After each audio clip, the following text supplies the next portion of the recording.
Welcome to the Twilight Zone. Today I want to talk about friendships and how important they are and how to kind of do them correctly. If you have a trauma background, such as myself, you may have problems connecting with people. And if you're like me, I have an all or nothing mentality, or I used to. If someone offended me, that was it.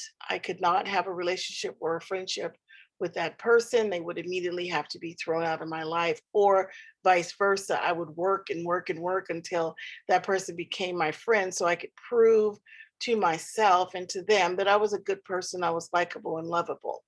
So I was the type of person that would always attach to the meanest girl at work. And then everybody would say, I can't stand her. And I would say, well, she loves me. Why? Because I dropped my identity and become exactly what it is she wanted to see. And then she would love me. And then, I could prove to my inner wounded child that I am good enough and that this person loves me. Therefore, I am lovable. So it goes both ways. Okay. And I had an incident recently, actually just yesterday, that awoke this feeling in me. And it took me back to one of my childhood incidents. And I'm going to show you how that all came around and what I did with it. So let's start with the incident yesterday. I'm at my hair salon with my stylist. I shared an intimate detail about my life. The ladies in the shop did not agree with what I had to say, and they immediately turned into a pack of wolves and attacked me. Now, thankfully, I have developed enough skills in my toolbox that I was able to fend them off. And so I wasn't shaken by what they were saying, but I was very much shaken by the rejection that came along with that. When I left the hair salon, I was in tears. I was shaken to the core because, once again, what they were saying to me by their actions and their reaction was that you don't belong, you're not good enough, and we don't want you here. Okay. So I won't get into the details of what it was that I shared. I don't want to personally attack anybody. What I'm saying is, immediately I thought to myself, that's it. I'm never going back there. I don't like that stylist anymore. Screw this whole congregation. I don't care. I'm going to find me a new stylist, or I'll do my hair myself, or whatever. Like, I was bent out of shape. And the first thing I want to say about that is, when we allow others to control how we feel, whenever you get upset, whenever there's anger present, whenever there's any type of discontent, there's something to be explored. Anger and those emotions don't show up if there isn't something in you that needs to be explored, needs to be looked at, checked, gone over, resolved. Okay.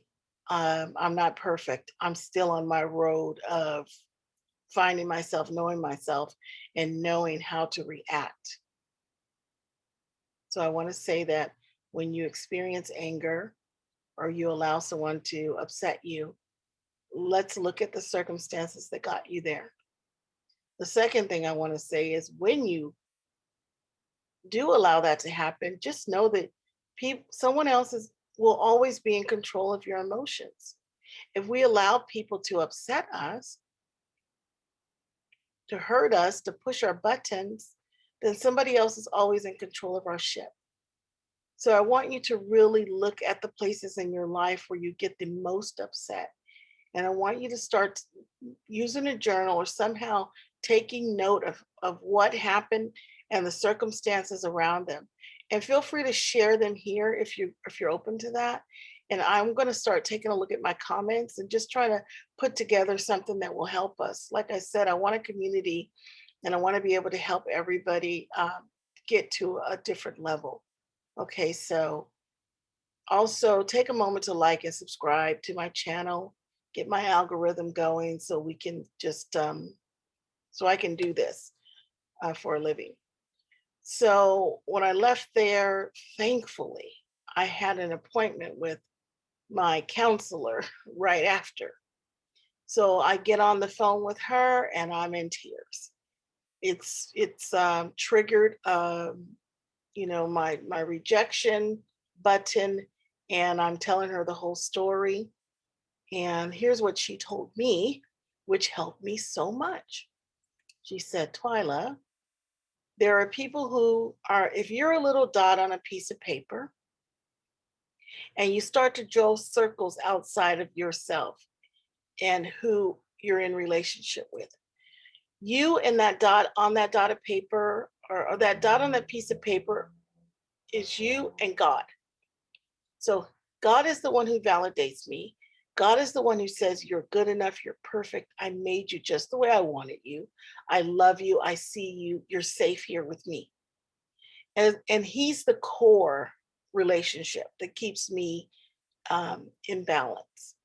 So if all else fails and everybody else says you're a complete piece of junk, Twyla, God says, no, you're not.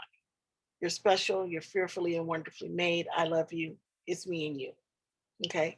Then outside of that circle might be your husband, or not even your children so much, because they don't really know all there is to know about you. Like there's a whole half of your life they don't know anything about unless you shared it with them. And if you did share it with them, 9 times out of 10, you shared a few things, but not all things. You might have a very close friend, maybe one, maybe two, who know you to the core and they still love you in spite of whatever. And then as you start to go out in that circle, you have people who are way out in like the 40-degree angle. That's where a hairdresser or a barbershop should be. And two things about that. You don't share intimate details of your life with people like that, okay, unless you're testing the waters.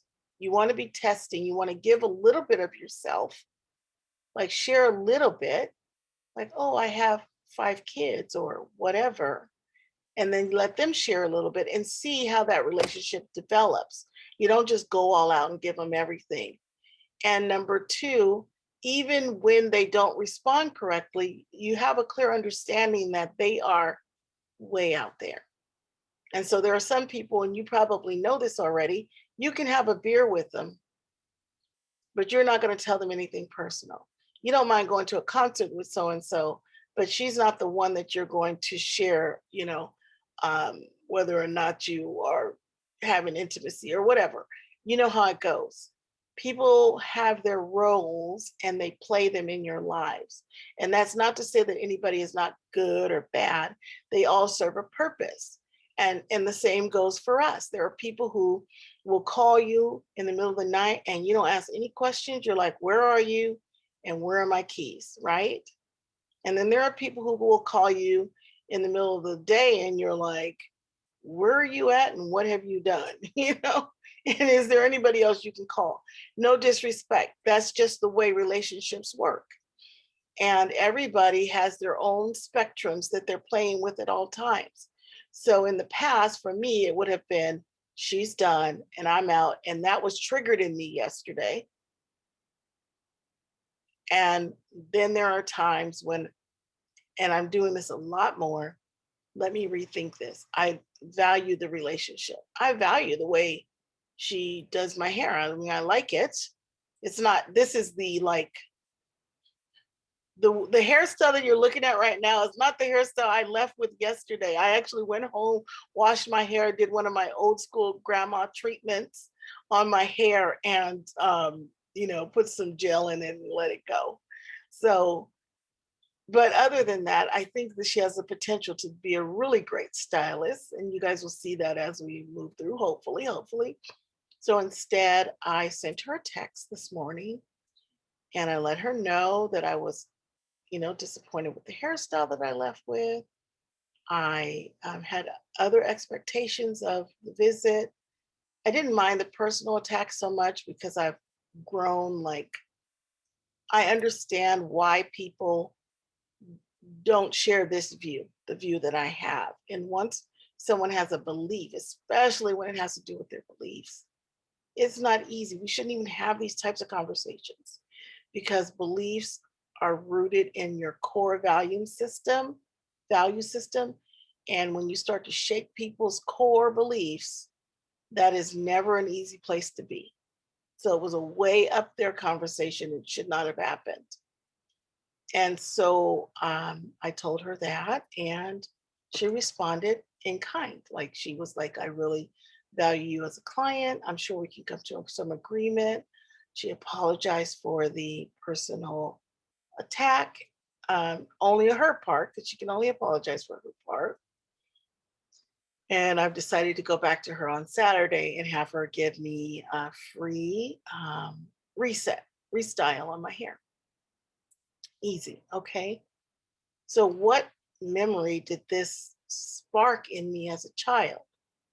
So, having been sexually abused as a child, there was a feeling that was on me that everybody knew what had happened to me, and that I was unclean, that I was damaged goods. And I'm talking about I was in kindergarten at the time, so I'm at school and I don't have any friends. I don't have any friends. Everybody thinks that I'm weird because I'm sure I was displaying some sort of social anxiety back then. And I had made this beautiful green lollipop. Now, only my classroom made these lollipops. So they were like treasured gold. And mine was perfect and green and round. It was beautiful. I couldn't wait to get it home, and I couldn't wait to show my mom what I had made, and I couldn't wait to eat the lollipop. But there was this little girl who came and sat next to me.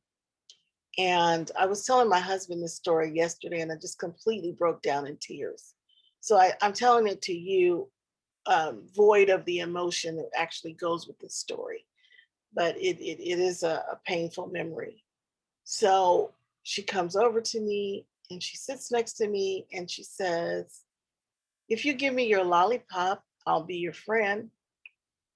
And I just thought that was the easiest trade in the world because I wanted nothing more than to have friends at school. I wanted friends so bad, you know? And I said, you have to promise to play with me if I give you this. She's like, yeah, I will. I promise. I'll come and play with you if you give me the lollipop. So I handed over my beautiful lollipop to the little girl and I waited. She took it, took off, laughing, smiling, giggling, and skipping. And the next day I was so happy. I'm going to school. I have a friend. I can't wait to see her. I don't even know if I got the little girl's name or not. I was just so excited to have a friend. And when I got to school the next day, I waited. I saw her, my face lit up, and she didn't come. She didn't come to play with me. She was not going to be my friend. I had been duped, I'd been manipulated. And it hurt so much. It hurt so much.